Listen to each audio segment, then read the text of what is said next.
చదువుకుందాము. దేవుని యొక్క పరిశుద్ధ లేఖనముల నుండి నిర్గమాకాండము 9వ అధ్యాయము. నిర్గమాకాండము 9వ అధ్యాయము ప్రారంభ 3 వచనాలు పఠించుకుందాం.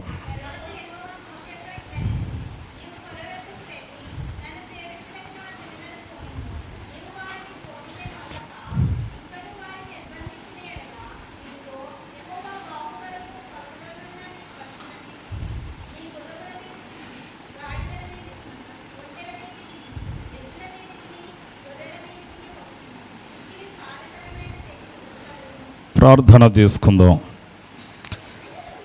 సకల యుగముల యందు అక్షయుడును అద్వితీయుడైన మా తండ్రి, నీకే వందనములు స్తోత్రములు చెల్లించుచు ఉన్నాము. ప్రభా, చదవబడిన వాక్య లేఖనములలో నీ ఏర్పాటు జనాంగమైనటువంటి ఇశ్రాయేలీయులను బానిసత్వము నుండి విడుదల చేయటానికి ప్రభా, నీ దాసుడు ఇశ్రాయేలీయుల యొక్క నాయకుడైన మోషే అహరోనుల యొక్క నాయకత్వములో వారిని బయటికి విడిపించడానికి ప్రభా, నీవు చూపిన కృపను బట్టి అనేక వందనములు. జరుగుతున్న దినదిన వాక్య లేఖనములను మేము పఠించు ఉండగా రావలసిన దీవెన మాకు అనుగ్రహించమని మా విమోచకుడైన క్రీస్తు ప్రభువును బట్టి బ్రతములాడుకొనుచు ఉన్నాము తండ్రి, ఆమీన్. దేవుని యొక్క మహాకృపను బట్టి ఏర్పాటు చేయబడిన మోసే ఉపవాస దీక్షా కార్యములో ఏకీవించుచున్న మీకెల్లరకును మన ప్రభువును రక్షకుడైన యేసు క్రీస్తు యొక్క దివ్య నామమున మీకు శుభములు కలుగునుగాక, ఆమీన్. చదవబడిన వాక్య లేఖనములలో ఒక చక్కని మాటను మనము చూస్తూ ఉన్నాము. ఏమిటయ్యా ఆ యొక్క మాట అంటే, ఈ లేఖనములలో మరి చాలా ప్రాముఖ్యమైనటువంటి ముఖ్యాంశం ఏంటంటే, మిక్కిలి బాధాకరమైనటువంటి తెగుళ్ళను మనం చూస్తున్నాము. అదే 3వ వచనంలో మనం చూసాం, మిక్కిలి బాధాకరమైన తెగుళ్ళు. మరి ఇంతవరకు వచ్చిన తెగుళ్ళలో మరి ఇక మీదట రాబోచున్నటువంటి తెగుళ్ళట చాలా బాధాకరమైనటువంటి మరి తెగుళ్ళగా మనం చూస్తూ ఉన్నాము. అంటే ఐగుప్తీయుల యొక్క పశువులు మరి చనిపోవటం మనం చూస్తాము. ఇంకా చాలా విషయాలు. అందుకే ఇక రానున్న ఆ యొక్క అధ్యాయాలన్నీ కూడా చాలా భయంకరమైనటువంటి మరి తీవ్రతను చూపించినటువంటి పరిస్థితులను మనం చూస్తూ ఉంటాము. అందుకే ఈ యొక్క లేఖన భాగములలో మనం చూసినట్లయితే మరి 6వ వచనములో, మరునాడు యెహోవా ఆ కార్యమును చేయగా ఐగుప్తీయులు పశువులనియో చచ్చెను గాని ఇశ్రాయేలీయుల యొక్క పశువులలో ఒకటియో చావలేదట. ఎందుకంటే దేవుడు ఐగుప్తీయులను ఇశ్రాయేలీయులను వేరుపరిచినట్లుగా మనం చూస్తున్నాం. ఆ ప్రాంతాన్ని ఈ ప్రాంతాన్ని కూడా ఆయన వేరుపరిచాడు. అందుకని మరి వారు దేవుని యొక్క మాట వినకపోవటాన్ని బట్టి, దేవుని యొక్క మాటను వారు తృణీకరించడాన్ని బట్టి వారి పశువులన్నీ కూడా చనిపోయినట్లుగా మనం చూస్తూ ఉన్నాము. 7వ వచనంలో, ఫరో ఆ సంగతి తెలుసుకున్న పంపినప్పుడు ఇశ్రాయేలీయుల పశువులు ఒకటియో చావలేదట. అంటే ఫరో గారు కూడా మరి కొంతమందిని పంపించాడు. అయ్యా, ఇదిగో మీరు వెళ్ళి ఇశ్రాయేలీయుల యొక్క పశువులు ఎలాగున్నాయో చూడండి. మన పశువులన్నీ చనిపోయి కనుక మీరు ఇశ్రాయేలీయులను పరిశోధన చేయండి అని వారిని పంపేటప్పుడట వారు వచ్చి చూశారట, ఒకటి కూడా చావలేదట. అయినా సరే ఫరో మనస్సు ఏమాత్రము కూడా కరగలేదు అనే విషయాన్ని మనం చూస్తున్నాము. ఎందుకంటే ఫరో హృదయము అంతకంతకి ఏమవుతుందంటే కఠినమైపోతుంది. కఠినమైనటువంటి మనస్సు కలిగినటువంటి వాడిగా మనం చూస్తూ ఉన్నాం. ఎందుకంటే బైబిల్ గ్రంథంలో అనేక పరిణామములు ఫరో హృదయము కఠినమైనట్లుగా మరి 7 పరిణామములు మనం చూస్తాం ఇప్పటికీ. ఎందుకంటే 7వ అధ్యాయం 13వ వచనంలో మనం చూస్తాము మొదటగా. ఎందుకంటే ఈ కఠినమైనది అనే మాటను మనము వాక్యములో మీరు గుర్తుపెట్టుకుంటే, మొదటగా నిర్గమాకాండము 7వ అధ్యాయం 13వ వచనం అయితే 7వ అధ్యాయము 22వ వచనము రెండవసారి అతని మనస్సు కఠినమైనట్లుగా మనం చూస్తూ ఉంటాం. అలాగని 8వ అధ్యాయం 15వ వచనంలో 3వ మారు తన యొక్క హృదయము కఠినమైనట్లుగా, అలాగనే 8వ అధ్యాయము 19వ వచనంలో 4వ మారు అతని హృదయము కఠినమైనట్లుగా, అలాగనే 8వ అధ్యాయము 32వ వచనంలో 5వ మారు కఠినమైనట్లుగా, అలాగనే నేటి దినము 9వ దినము ఈ 9వ అధ్యాయము 7వ వచనములోని కూడా అతని హృదయము కఠినమైనట్లుగా, అలాగనే 35వ వచనములోని కూడా 7వ మారు అతని హృదయము కఠినమైనట్లుగా మనం చూస్తూ ఉన్నాం. ఎందుకంటే ఎన్నిసార్లు దేవుడు వారి మీద అనేకమైన తెగుళ్ళు, అనేకమైనటువంటి శ్రమలను వారి మీదకు పంపించినా సరే ఈ ఫరో యొక్క హృదయము కఠినమైనట్లుగా మనం చూస్తున్నాము. కారణం ఏమిటంటే దేవుడు అంటున్నాడు, ఇదిగో నేను ఫరో హృదయమును కఠినపరచుదును అన్నాడు. అలే హృదయము కాఠిన్యం అవటానికి గల కారణం ఏమిటంటే దేవుడే. అనగా దేవుడు ఫరో హృదయమును కఠినపరచడాన్ని బట్టి అతని హృదయము ఆ విధముగా మారిపోయింది. అందుకే ఇక్కడ మనం గమనించినట్లయితే 8వ వచనములు అంటాడు, కాగా యెహోవా మీరు మీ యొక్క పిడికల నిండా ఆవపు బుగ్గు తీసుకునండి, మోషే అనగా ఫరో కనుల ఎదుట ఆకాశం వైపుకు దానిని చల్లవలను అంటున్నాడు. అలా చల్లేటప్పుడట అవన్నీ కూడా ఏమైపోయాట, ఆ మనుషుల మీద, జంతువుల మీద ఏమొచ్చింది, ఆ పొక్కులు దొద్దుర్లో వచ్చినట్లుగా మనం చూస్తున్నాం. ఎందుకంటే ఈ నిర్గమకాండము ఈ 9వ అధ్యాయాన్ని 3 భాగాలుగా విభజించారు. ప్రారంభము నుండి 7వ వచనముల వరకు మనం చూస్తే ఐగుప్తీయుల యొక్క పశువులన్నీ కూడా చనిపోయేటట్లు మనం చూస్తూ ఉంటాం. ప్రారంభ 7 వచనాలు పశువులు చనిపోట, 8 నుండి 12 వచనముల వరకు దొద్దుర్లు కలుగుట, అలాగే 13వ వచనము నుండి 35వ వచనం వరకు మనం చూసి వడగండ్లు పడుట విషయంలో మనం చూస్తూ ఉంటాము. అందుకే ఇక్కడ మనం గమనించినట్లయితే అనగా 6 పరిణామములు మనం చూస్తాము. అందుకని ఈ లేఖన భాగాన మనము మరి గుర్తించినట్లయితే ఈ పర్వతములంటి దేవుని చీమలంటి మనుషుడు ఏమి చేయలేడు, ఎదిరించలేడు కూడా. ఏమ్మా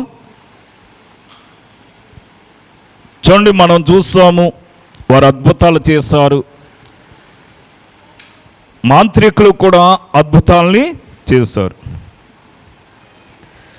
అందుకని వాక్యంలో ఒక మాట ఉంటుంది, ఏమనంటే జీవంగల దేవుని చేతిలో పడుట భయంకరము, ఆయన దహించు అగ్ని ఉన్నాడు అనే మాటను మనకు చూపిస్తుంది వాక్యములో. ఈవేళ ఈ మనుష్యుడు ఈ జీవంగల దేవుని ఎదిరించి ఏమి చేయలేడు. హెబ్రీయులకు రాసిన పత్రిక 13వ అధ్యాయము 31వ వచనములో,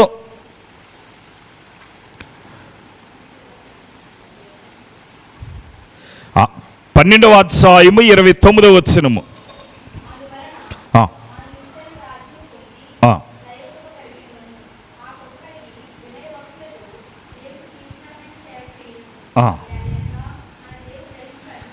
మన దేవుడు దహించు అగ్ని ఉన్నాడు. ఆయన ఏమై ఉన్నాడంటే, ఈయన జీవంగల దేవుడు, ఆయన దహించు అగ్ని ఉన్నాడు. అటు దేవుని ఎదుట ఈ మంత్రగాలు ఏపాటు వారు? ఆయన దహించు అగ్ని ఉన్నాడు. అందుకని ఇక్కడ మనం గమనించినట్లయితే ఈ 12వ వచనములో, ఈ 11వ వచనం 12వ వచనాన్ని మనం గమనించినట్లయితే 12వ వచనం, అయినను యెహోవా మోషేతో చెప్పినట్లు యెహోవా ఫరో హృదయమును కఠినపరచును, అతడు వారి మాట వినకపోయెను. కనుక మరి కఠినము, ఎన్ని మారులు కఠినపరుచుకున్నాడంటే బైబిల్ గ్రంథంలో 7 మార్లు మనం చూస్తూ ఉంటాము. అసలు లెక్క ప్రకారం మనం చూస్తే 6 అనే సంఖ్య మానవుడిది. 6 అనేది మానవుని యొక్క సంఖ్య, 7 అనేది దేవుని యొక్క సంఖ్యగా మనం చూస్తూ ఉంటాం. అయితే ఇక్కడ దేవుడు వారికి చూపినటువంటి కృప, వారిపైన దేవుడు చూపినటువంటి దాతృత్వము, అందుకని దేవుడు అంటాడు కదా, మోషేని పిలిచి, ఎదుగో నువ్వు ఫరో యొద్దకెళ్ళు, ఈ తెల్లవారుగానే లేచి ఫరో ఎదుట నిలబడు అంటున్నాడు. ఏం చేయాలట? ఫరో ఎదుట నిలబడాలట.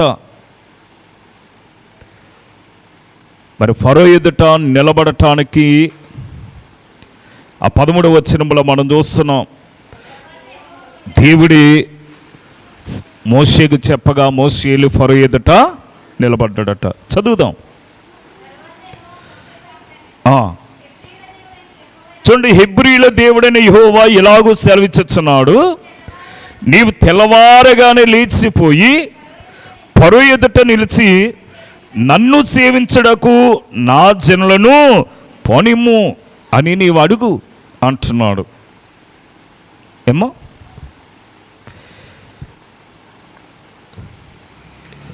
ఎప్పుడు వెళ్ళాడట?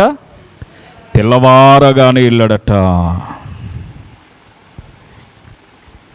దేవుని యొక్క కార్యాలు ఉదయమే చీట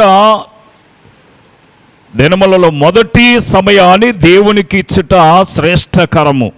అందుకని దైవచనుడు కీర్తనలు అంటారు, మంచము దిగగానే మొదట మోకాలుని సమయాన్ని దేవునికి ఇవ్వాలి. మొదట మనము దేవునికి మనము కనపరుచుకోవాలి. బైబిల్ గ్రంథంలో చాలామంది భక్తులను మనం చూస్తాం. ఉదాహరణకి యెహోషువనే మనం చూస్తే, యెహోషువ వేకువనే లేచి దేవుని ముందు సాగిల పడ్డాడట. అందుకని రేయ మొదటి జామంటున్నాం మనము. దేవుని సమయాన్ని దేవునికి ఇవ్వాలి. యెహోషువ గ్రంథం 3వ అధ్యాయం ప్రారంభ వచనాన్ని మనం గమనిస్తే, యెహోషువ వేకువనే లేచినప్పుడు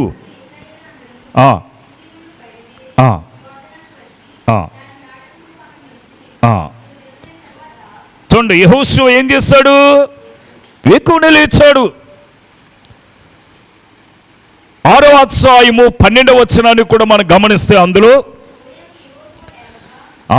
చూడండి, ఉదయాన్నే యెహోషువ లేవగా,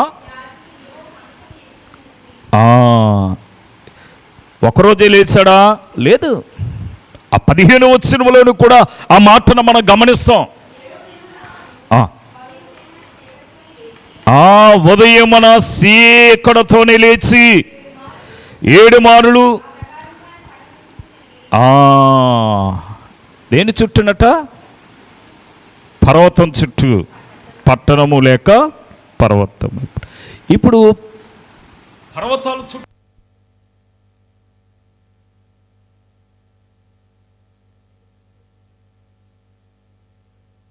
పట్టణము చుట్టూ. ఇప్పుడు దేవుని ఎరగక, దైవశక్తిని కనుగొనక ఈ దినాల్లో చాలామంది తెలియక పర్వతముల చుట్టూ తిరిగేవారిని మనం చూస్తున్నాం. అలాగనే భక్తులు వేకువనే దేవుని సన్నిధిలో కాలము గడుపుట మనం గమనిస్తూ ఉంటాము. వాక్యలేఖనములను మనం చూసి కీర్తనాకారుడు 119వ దావీదు కీర్తనలో 82వ వచనంలోని కూడా మనం చూస్తాం భక్తుల యొక్క అనుభవం.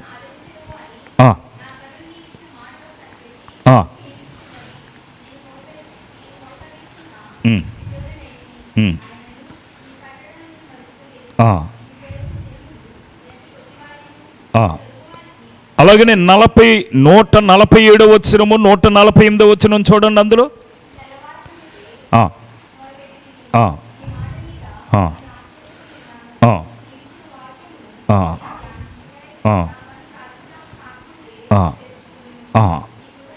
చాలండి.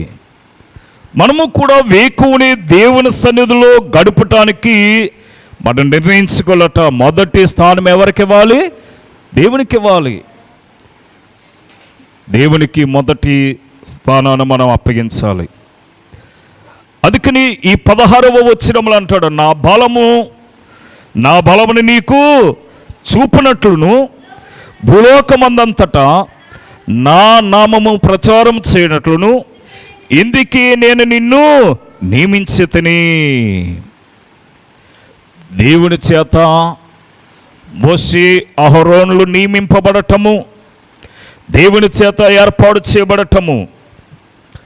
ఇక్కడ యెహోవా మోషేతో అంటున్నాడు కదా, చేటకు నేను నీకు ఇచ్చిన మహత్కార్యములన్నీ ఫరో ఎదుట చేయవలను సుమి అన్నాడు 4వ అధ్యాయము 21వ వచనములో.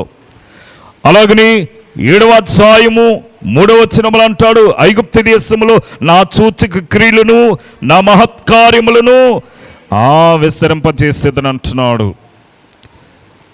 అలాగని రేపటి దినాన మనం చదువుకుంటాం నిర్గమాకాండము 10వ అధ్యాయము ప్రారంభ 2వ వచనములో యెహోవా మోషేతో ఫరో యొద్దకు వెళ్ళుము, నేను చేయు సూచక క్రియలను ఐగుప్తీయుల ఎదుట కనపరచుటకును నేను వారి ఎలా జరిగించిన వాటిని వారి ఎదుట కలగజేసిన సూచక క్రియలను నీవు నీ కుమారునికి నీ కుమారుని కుమారులకి ప్రచారం చేయనట్లును నేను అతని హృదయమును అతని సేవకుల యొక్క హృదయములను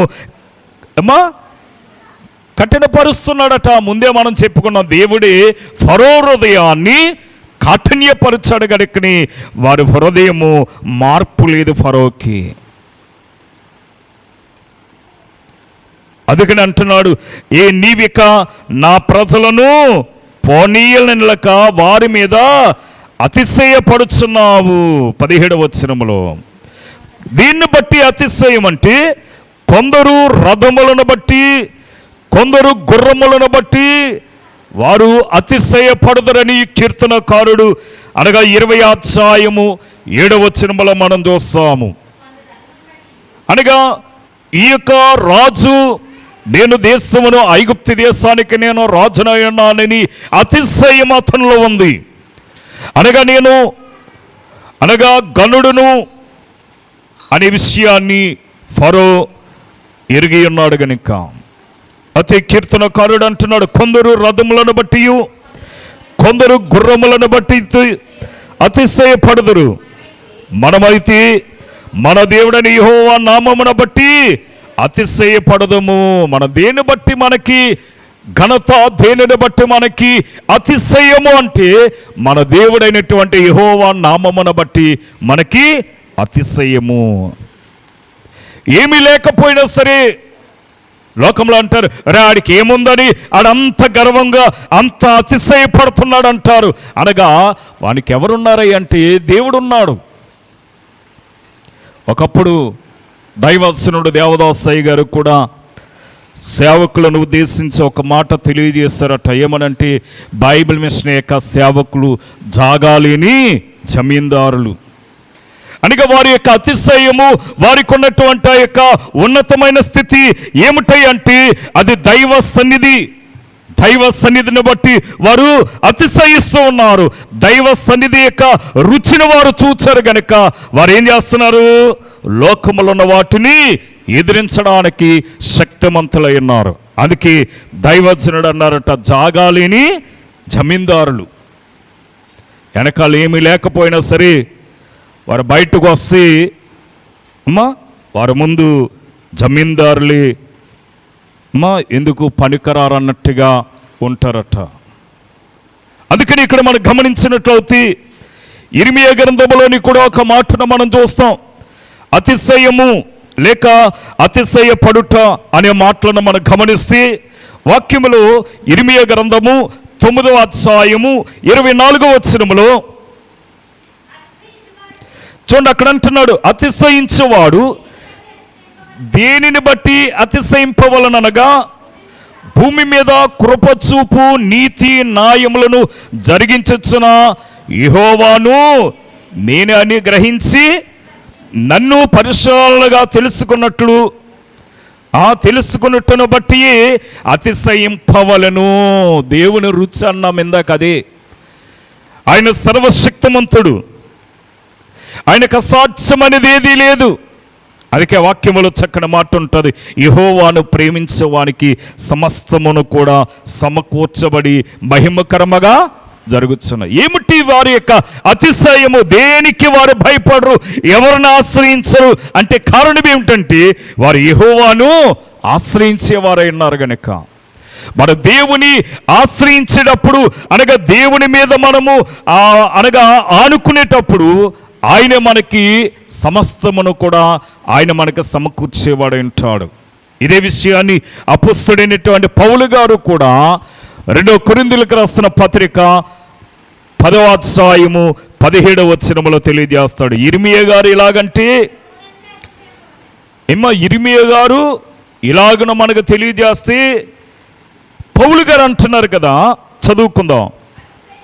అతిశయించేవాడు ప్రభువునందే అతిశయింపవలను అంటున్నాడు. నీవు ఘనత పొందుతున్నావంటే ప్రభుని బట్టి, నీవు ఈ స్థితిలో ఉన్నావంటే అది ప్రభుని బట్టి.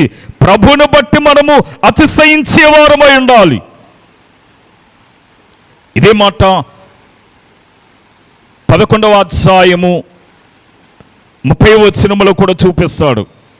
అతిశయింపవలసినంటే నేను నా బలహీనత విషయమై ఆ విషయమైన సంగతులను గురించి అతిశయపడుదును అంటాడు అక్కడ. కనుక మనము దేవుని నామమును బట్టి, దేవుని యొక్క కృపను బట్టి మనము ఏం చేయాలి? అతిశయపడేవారమై ఉండాలి. దేవుని గణపరచచ్చు, దేవుని నామమును ఎత్తి చూపించాలి లోకములో.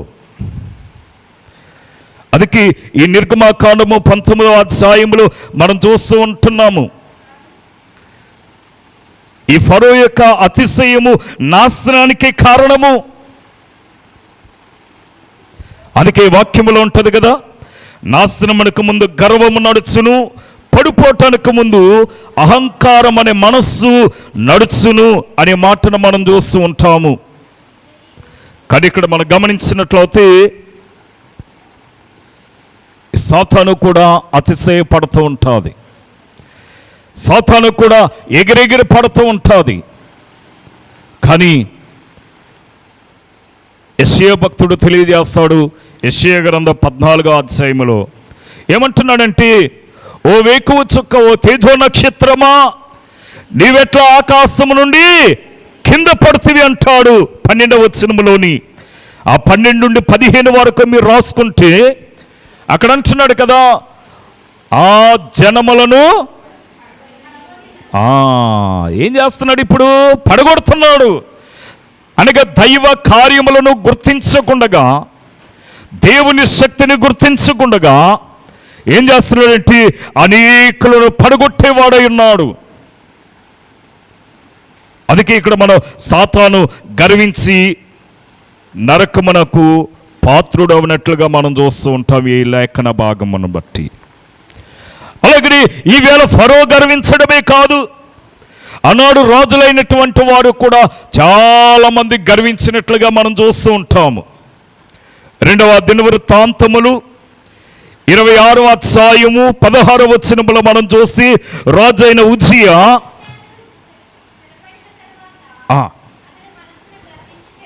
చూడండి, అతడు మనస్సున గర్వించి చెడిపోయిననే మాటను చూస్తున్నాము. ఈనాడు చాలా మంది ఏమీ లేనప్పుడు దేవుని సన్నిధికి వచ్చి వినయముతో దేవుడి దగ్గర కనిపెట్టుకుని, వినయముతో దేవుని దగ్గర ఉండి దేవుడు సమస్తమును కలగజేసిన తర్వాత దేవుని మీద తిరుగుబాటు చేసిన వారిని కూడా మనము చూస్తూ ఉంటున్నాం. అలాగనే ఈ రాజు కూడా గర్వించాడట. ఏమిటయ్యా గర్వం అంటే? ఇదిగో నేను ఈ పట్టణమును పరిపాలిస్తున్నాను, ఈ యొక్క దేశానికి నేను రాజునై ఉన్నాను కనుక ఈ దేశంలో ఉన్న ప్రతిదీ కూడా నా స్వాధీనములో ఉందని గర్వించి ఒక దేవాలయంలోనికి వచ్చేసాడట. అనగా ఒక దేవాలయంలోనికి వచ్చి దేవాలయంలో ఉన్నటువంటి ఆ యొక్క యాజకులను గెంటుకుంటూ ఎక్కడికి వచ్చాడంటే పరిశుద్ధ స్థలములోనికి వచ్చాడు. యాజకులు నిలబడే స్థలములోనికి వచ్చాడు. యాజకుడు పట్టుకుని ధూపం వేయవలసినటువంటి ధూపాత్రిని చేత పట్టుకున్నాడు. వెంటనే అనగా ఇక ధూపాత్రిని పట్టుకుని అతడు ధూపం వేయటానికి సిద్ధపడేటానికి అనగా యాజకులైన వారు వెంటనే వారు లోపలికి వచ్చి రాజుగారిని చూస్తుంటే రాజుగారి యొక్క శిరస్సు మీద కుష్టి పాకుతుందట. రాజుగారి యొక్క శిరస్సు మీద ఆ కుష్టి అలాగలాగ పాకుతూ ఉండగా వారు చూసి వెంటనే రాజుగారిని బయటికి త్రోచివేశారు, బయటికి లాక్కొచ్చేసారు. ఎందుకంటే ఉజ్జియా తన యొక్క మనస్సును గర్వించి చెడిపోయినట్లుగా మనం చూస్తూ ఉన్నాం. ఈనాడు చాలామంది అనగా ఒకప్పుడు చాలా భక్తిగా ఉండేవాడండి, ఒకప్పుడు చాలా చక్కగా దేవాలయానికి వచ్చేవాడు, ఒకప్పుడు మంచి ప్రార్థనా పరుడండి. ఈవేళ చెడిపోయాడంటే అతడు ఏం చేస్తున్నాడంటే అతని అతిశయమే, అతని గర్వమే అతనికి నాశనానికి నడిపిస్తుంది. అందుకనే మనము దేవుని దగ్గర తను తగ్గించుకున్నవాడు హెచ్చింపబడిన మాటను మనం చూస్తూ ఉన్నాం. అలాగనే మనము మరి యొక్క రాజును మనం చూస్తాము. మరి యొక్క రాజును మనము దానియేలు గ్రంథములో మనం చూస్తాం 4వ అధ్యాయములో. ఈరోజు కూడా అనగా తన మనస్సును గర్వించాడు గనక దేవుడు ఏం చేస్తాడంటే పశువులు తిన్నట్లుగా గడ్డిని తినిపించాడు. 33వ వచనములో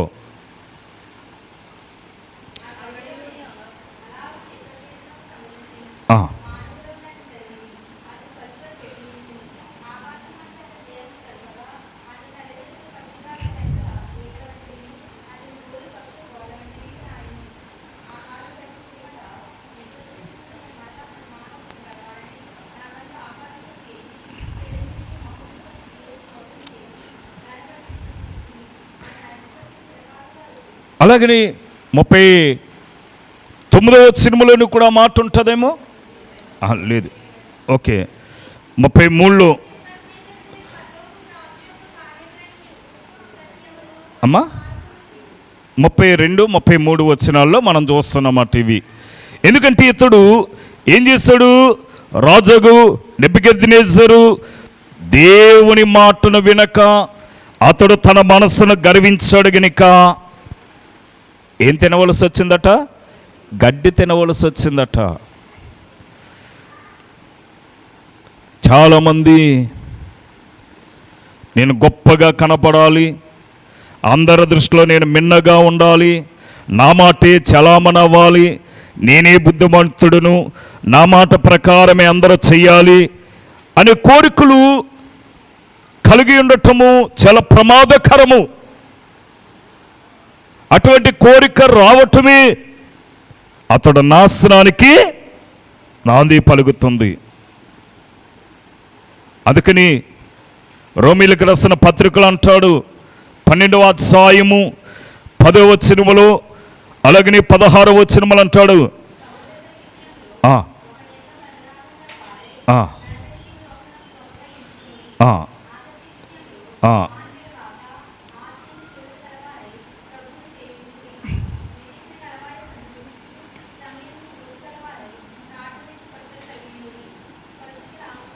చాలండి. ఇక్కడ మనం గమనించినట్లయితే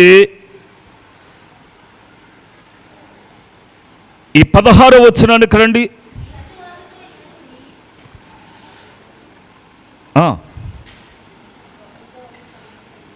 ఒకనితో ఒకడు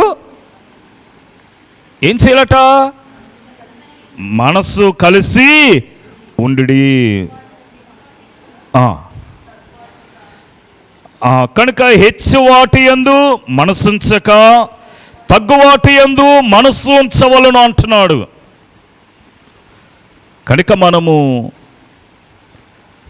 ఎలాగున్నామో, మన అతిశయం ఎలాగుందో, మనం ఏ విధముగా గర్విస్తున్నామో అవన్నీ కూడా దేవుడు ఏం చేస్తున్నాడట? పరీక్షించేవాడై ఉన్నాడు అనే విషయాన్ని మనము గుర్తించుకోవాలి. ఎందుకంటే ఈ యొక్క 18వ వచనంలో నేను మిక్కిలి బాధకరమైన తెగులను కురిపించగలను అంటున్నాడు. ఆయన కురిపించేవాడై ఉన్నాడు. బాధకరమైనటువంటి విషయాలను మనం చూస్తున్నాము. అందుకని వాక్యములు అంటాడు, రేపు అనే పదాన్ని మనం చూసాము. రేపటి దినమును గూర్చి అతిశయపడకము, ఏ దినమున ఏది సంభవించునో అది నీకు తెలియదు అంటాడు సామెతల గ్రంథము 27 మొదటి వచనములో. అలాగని మత్తయి సువార్త 6వ అధ్యాయం 30వ వచనములో, నేడు రేపు పొయ్యిలో వేయబడు అడవి గడ్డిని దేవుడెలాగో అలంకరించిన ఎడల అల్ప విశ్వాసులరా మీకు మరీ నిశ్చయముగా వస్త్రములు ధరింపచేయను కదా అంటున్నాడు. అనగా నేడును రేపును పొయ్యిలో వేయబడు అడవి గడ్డి విషయంలో దేవుడు ఇంత ఘనతను అనుగ్రహిస్తుంటే అందుకని మనం ఏం చేయకూడదంటే ఆ 34వ వచనంలో ఉంది. 34వ వచనం, రేపటిని గూర్చి చింతింపకుడి, రేపటి దినము దాని సంగతిని గూర్చి చింతించును, ఏనాటి కీడు ఆనాటికే చాలు అన్నాడు. రేపటి దినం కొరకు మనము చాలా ఆశలతో మనం సమకూర్చుకుంటాం. సువార్త పాఠములు అంటాడు వివేకి, ఈ రాత్రే దేవుడి నీ ప్రాణమును అడిగితే నీవు సంపాదించుకున్నదంతా ఏమైపోద్ది? ఏమంటున్నాడు వాడు? నా ప్రాణమా తినుము త్రాగుము సుఖించుము, నీ కొరకు కొన్ని ఏండ్లకు సరిపోయినటువంటి ఆస్తిని నేను సమకూర్చనంటున్నాడు. కొన్ని ఏండ్లకు సరిపోయిన ఆస్తిని సమకూర్చుకుంటే అతను ప్రాణం పోతే ఆ ఆస్తి ఏమైపోద్ది?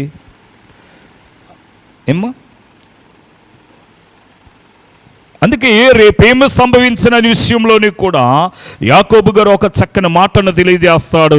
యాకోబు రాసిన పత్రిక 4వ అధ్యాయము 14వ వచనంలో మాట్లాడుతూ, రేపేమి సంభవించిన మీకు తెలియదు, మీ జీవమే పాటిది అంటున్నాడు. ఇక్కడ మన జీవమే పాటిది. ఈ ధనవంతుడు ధనాన్ని సమకూర్చాడు. ఆ జీవాన్ని దేవుడు కోరుకుంటే వాడు సంపాదించిన ధనం ఏమైపోతుంది? మీరు కొంతసేపు కనబడి అంతలో మాయమైపోయి ఆవిరి వంటి వారు అంటున్నాడు. ఆవిరి వంటి వారము. అందుకని మనం ఎలాగుండాలంటే దేవునికి అణిగి మణిగి ఉండాలి. దేవునికి అనుకూలముగా నడుచుకునే వారమై ఉండాలి. ఇక్కడ మనం గమనించినట్లయితే ఇక్కడ వచ్చినటువంటి వడగండ్లు ఈ వడగండ్లను మనం చూసి ఎంత భయంకరమైనటువంటి స్థితిని మనకు చూపిస్తున్నాయి. కీర్తనకారుడు 135 మనం చూస్తే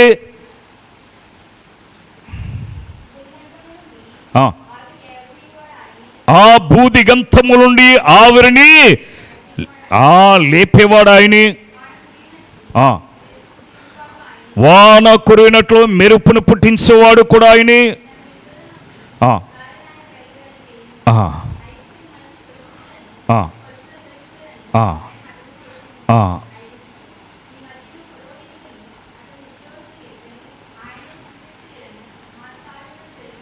చాలండి. ఎవరి యొక్క సూచక క్రియలు, అద్భుత కార్యాలు, మహత్కార్యములను జరిగించేవాడంటే నిన్ను నన్ను కలగజేసినటువంటి జీవాధిపతి అయినటువంటి సర్వశక్తిమంతుడు. బస్సు ఈ యొక్క వడగండ్లు కురిపిస్తాడట. ఈ వడగండ్లు చాలా మిక్కిలి బాధకరమైనవి అనే మాటను మనం చూస్తాం. నేను మిక్కిలి బాధకరమైన తెగులను కురిపించగలను అంటున్నాడు. కురిపించేవాడు ఆయన. ప్రకటన గ్రంథము 16వ అధ్యాయము 2వ వచనాన్ని మనం గమనిస్తే,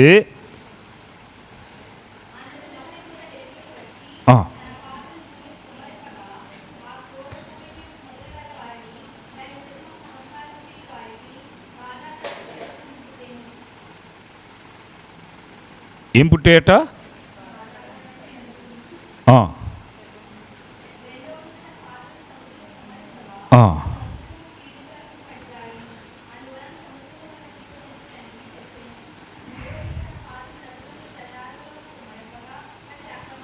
కనుక ఇక్కడ మనం గమనించినట్లయితే ఆయన యొక్క కురిపించినటువంటి యొక్క బాధకరమైనటువంటి ఆ యొక్క తెగులులో ఈ వడగండు ఒకటి. ఇంచుమించు 5 మణుగుల బరువు ఉంటుందట ఈ వడగండు ఒకటి. అమ్మా చూడండి, 5 మణుగులట, 5 మణుగులు గల పెద్ద పెద్ద వడగండ్లట. మరి 5 మణుగుల బరువు ఉన్నటువంటి యొక్క వడగండి మనుషుని మీద పడేటప్పుడు ఎలా ఉంటుందో చెప్పండి. మొన్ననే ఒక సిమ్లో నేను చూసాను. ఏమిటంటే ఆ స్కూటీ మీద వస్తుంటే ఆ పైనుండి కొబ్బరికాయ పడ్డది. ఇక అతడికి ఇంచుమించు ఒక 25-30 అడుగుల ఎత్తు నుండి ఆ కొబ్బరికాయ తల మీద పడ్డదేమో. వెంటనే వాడికి రెమ్మ తిరిగి ఆ బండి బోధలోనికి వెళ్ళిపోయింది. కాళ్ళలోనికి వెళ్ళిపోయింది, ప్రాణము పోయింది మట్ట. మరి ఇటువంటి యొక్క 5 మణుగులు బరువు కలిగినటువంటి ఈ యొక్క అనగా బరువైనటువంటి యొక్క వడగండి మనుషుని మీద పడితే ఇక మనుషుడు ఈయన బ్రతకగలడా అంటే బ్రతుకుతాడట. మరణము దూరం అయిపోద్దట. అప్పుడు వారికి మరణము రాదట. మరణం కావాలని వారు కోరుకున్నా మరణం రాదట. ప్రకటన గ్రంథాన్ని మనం చదువుకుంటే వాళ్ళు చనిపోవటానికి వారు కోరుకుంటారట. సముద్రంలోకి వెళ్ళిన మోకాల్లోతే వారికి వస్తుందట. భక్తుల యొక్క అనుభవంలో తెలియజేస్తారు. ఆ సముద్రం కూడా మోకాల్లోతే వస్తుందంటే ఎంత లోపలికి వెళ్ళినా సరే. అంటే మరణము వారికి దూరం అయిపోతుంది, మరణం వారికి దూరం అయిపోతుంది. అందుకని దేవుడట వారి మీద ఏం కురిపించాడంటే వడగండ్లను, పిడుగులను, ఇవన్నీ కూడా బహుబలమైనవి అనే మాటను మనం చూస్తున్నాం. 22 నుంచి 25 వరకు మనం చూసుకుంటే అక్కడ ఈ భయంకరమైనటువంటి పరిస్థితిని మనకు చూపిస్తూ ఉన్నాడు. ఎందుకంటే ఇటువంటి ఈ భయంకరమైనటువంటి స్థితి నుండి మనము లేవనెత్తాలి అమ్మా. అందుకని 27వ వచనములు అంటాడు, ఇది చూడగా ఫరో మోషే అహరోనులను పిలువనంపి, అక్కడ అంటున్నాడు చూడండి, బాగా అండర్లైన్ చేసుకోండి, నేను ఈసారి పాపము చేసి ఉన్నాను. ఏమ్మా, ఎప్పుడైనా అన్నాడా మాట? అనలేదు. అందుకే నేను ఈసారి పాపం చేసి ఉన్నాను, యెహోవా న్యాయవంతుడు, నేనును నా జనులను దుర్మార్గులము. ఫరో రాజు ఒప్పుకుంటున్నాడు, ఇక్కడ తన తప్పును ఒప్పుకుంటున్నాడు.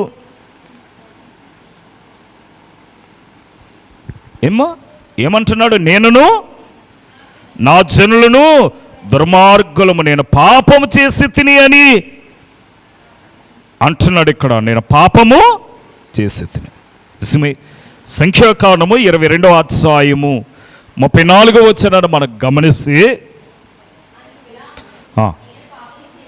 చూడండి, అక్కడ అంటున్నాడు, అదిగో బిలాము, నేను పాపము చేసి తిని.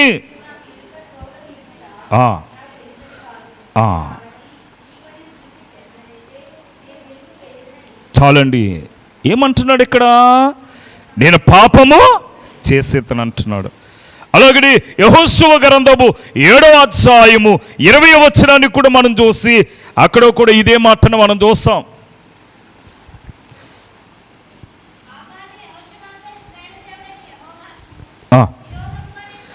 ఇదిగో ఇశ్రాయేలు దేవుడని యెహోవాకు నేను విరోధముగా పాపము చేసినని తెలుసు అంటున్నాడు. దేవునికి వ్యతిరేకంగా పాపం చేయటం. మరి మనం ఎప్పుడైనా దేవునికి వ్యతిరేకంగా మనం ఏమైనా చేసామేమో? మొదటి సమూయేలు గ్రంథము 15వ అధ్యాయం 30వ వచనాన్ని కూడా మనం చూస్తే, అందుకు సౌలు ఏమంటున్నాడు? నేను పాపము చేసి తిని,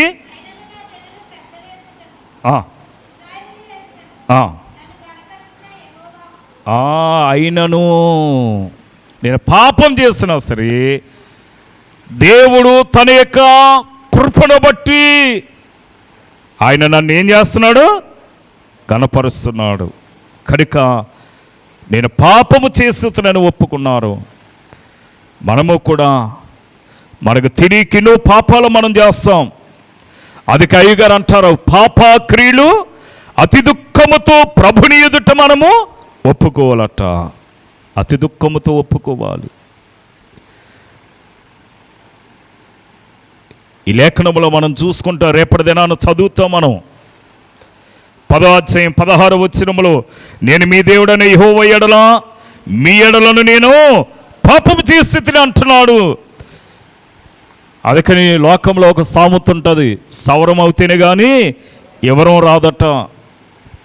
ఏమ్మా, గొప్ప తలిగితేనే కానీ బాధ ఏంటో తెలియదు మనకి. అలాగే దేవుడెప్పుడు ఆయన మొత్తుతాడు, అప్పుడు మనం దేవుని యొక్క మందిరానికి పరిగెత్తుకుని వస్తాం. అంతవరకు దేవుడు గుర్తురాడు మనకి, దేవాలయం కూడా గుర్తురాదు మనకి. ఎలా ఉందంటే మన పరిస్థితి, నా ప్రాణమా తినుము త్రాగుము సుఖించము అన్న టైప్లో మనం ఉన్నామేమో, ఆ పరిస్థితుల్లో మనం జీవిస్తూ ఉన్నామేమో. కనుక యవనుడు తప్పక తొట్టిల్లుననే మాటను బట్టి, ఒకవేళ యవన ప్రాయంలో నిన్ను అనగా నీ తల్లిదండ్రులు నిన్ను అనగా పోషిస్తున్నారు కనుక నీవు గర్వించి అనగా నీవు వెర్రవీగుచ్చున్నావేమో. ఒక దినం రాబోతుంది, ఆ దినాన ప్రతి వాని మోకాలు యేసు నామములో వంగవలసింది.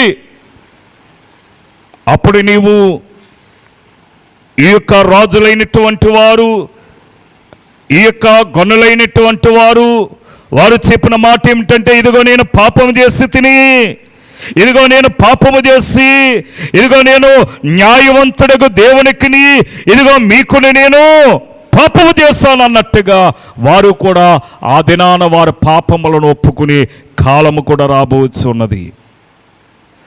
అందుకని ఇక్కడ మనం గమనించినట్లయితే 17వ వచనం అంటాడు, మీరు దయచేసి ఈసారి మాత్రమే నా పాపములను క్షమించి యెహోవాను వేడుకొనండి అంటున్నాడు ఫరో రాజు. ఎన్నిసార్లు ప్రార్థన చేస్తాం మనం? ఏమ్మా, బలహీనత వచ్చింది, ప్రార్థన చేస్తాం. బలహీనత తగ్గిపోయింది, ప్రార్థన మానేస్తాం. బలహీనతలో మనం మొక్కేసుకుంటాం, ఇక నేను దేవాలయమును విడిచిపెట్టను, నేను బ్రతకున్నంత కాలము మందిరాన్ని విడిచిపెట్టను అంటాము. ఆ దేవుడు ఆ యొక్క బలహీనత నుండి మనల్ని బాగు చేసిన తర్వాత దేవాలయాన్ని మరిచిపోతాం. అటువంటి స్థితి మనం కలిగిన వారమై ఉన్నాము. అటువంటి అలవాటు మనలో మనము కనపరుచుకునే వారమై ఉన్నామేమో బహుశా. అందుకే 115వ సంకీర్తన 16వ వచనంలో మాట్లాడుతూ అంటాడు,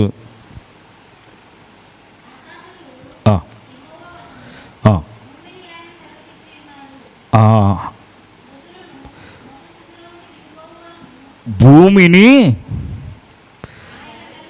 నరులకి ఇచ్చాడట.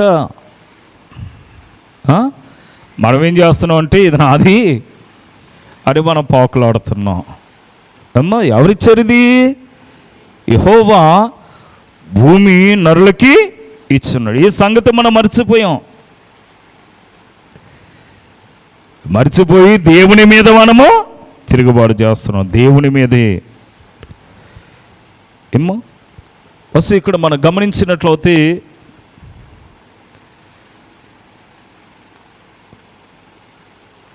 ఈ మోషే పాపం ఫరో బ్రతములాడుకుంటున్నాడని ఏం చేస్తాడట? 31వ వచనం,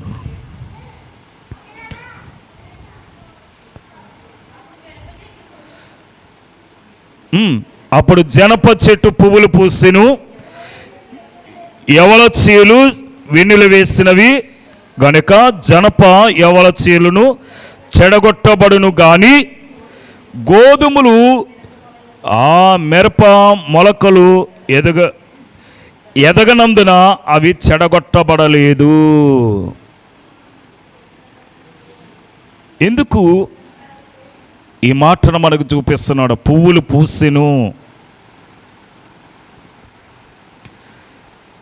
అమ్మా, పువ్వులు పూసెను అంటున్నాడు. ఇదే విషయాన్ని మనము భక్తుడైన యోబు దగ్గర మనం చూస్తాం.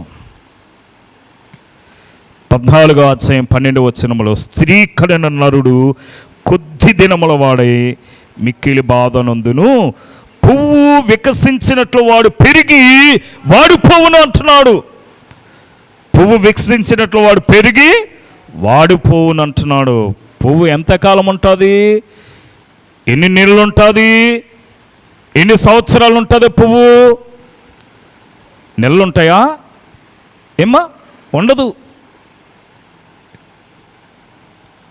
అందుకే యెషయా గ్రంథం 48వ వచనములో, గడ్డి ఎండిపోవును, దాని పువ్వు వాడిపోవును అంటున్నాడు. కానీ మన దేవుని యొక్క వాక్యము నిత్యము నిలుచును. దేవుని వాక్యము నిత్యము నిలిచేదయ్యింది. పువ్వు ఎలాగైతే ఎదుగుచున్నావో ఆలోచించండి. అవి కష్టపడవు, వడకవు, అయినను సమస్త వైభవముతో కూడినటువంటి సొలొమోను సైతము వీటిలో ఒకదాని వలె అలంకరింపబడలేదని మీతో చెప్పుచున్నాను. అడవి గడ్డిని దేవుడు అలాగూ అలంకరించిన ఎడల అల్ప విశ్వాసులారా మీకు మరీ ఎంత నిశ్చయముగా వస్త్రమునిచ్చును అంటున్నాడు. ఎక్కడ? లూకాసు వార్త 12వ అధ్యాయం 27-28 వచనాల్లో మనం చూస్తాము. ఈ పువ్వులు ఎలాగైతే ఎదుగుచున్నావో ఆలోచించని అంటున్నాడు. కనుక మనము ఆలోచించే వారమై ఉండాలి.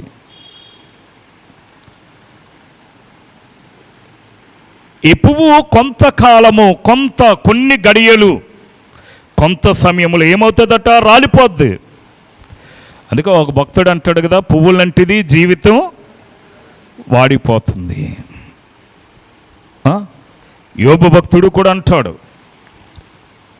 అలాగని యాకోబు కూడా 1:11 అంటాడు, సూర్యుడు ఉదయించి వడగాలు కొట్టి గడ్డిని మార్చివేయగా దాని పువ్వు రాలేను, అలాగే ధనవంతుడును తన ప్రయత్నములలో వాడిపోతాడు. అందుకే ముందుగా మనం చెప్పుకున్నాము, దేవుడు పిలిస్తే ఎవడు ఈ లోకములో నిలవలేడు కనుక ఈ భయంకరమైనటువంటి ఈ తెగులు రాకముందే మనం ఏం చేయాలట? మన దేవుడైనటువంటి యెహోవాను మనం స్మరణకి తెచ్చుకోవాలి. అలాగన మనము స్మరణకు తెచ్చుకుని దేవుని స్తుతించి ఘనపరిచే గొప్ప ధన్యత దీవెన ప్రభువు మనకు అనుగ్రహించును గాక. ఆమీన్. కృపానిధివైన మా తండ్రి నీకు అనేక వందనములు. కూడి వచ్చిన బిడ్డలను దీవించండి, ఆశీర్వదించండి. ఆయన ఇంతవరకు వినిన వాక్యము బిడ్డలు తమ అంతరంగంలో పదులము చేసుకుని వాక్యానుసారముగా జీవించే ధన్యత బిడ్డలకేమని యేసు నామములో వేడుకొనుచు ఉన్నాము తండ్రి. ఆమీన్. మరణాత.